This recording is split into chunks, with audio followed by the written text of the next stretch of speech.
Our information going into Steve Cohen's media availability on Wednesday was that the Mets owner wasn't going to make a lot of news, if any, and it played out that way.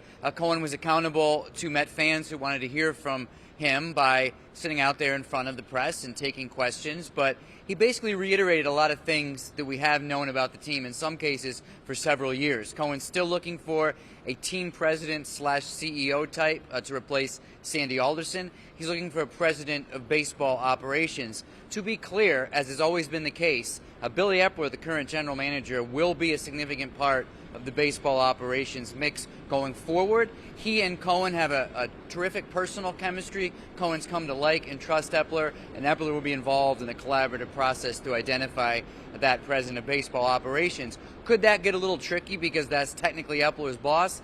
That's where the particular personalities, the chemistry in the interviews and in that process are going to come in. In terms of the rest of the season, we already knew that manager Buck Showalter and Eppler aren't going anywhere.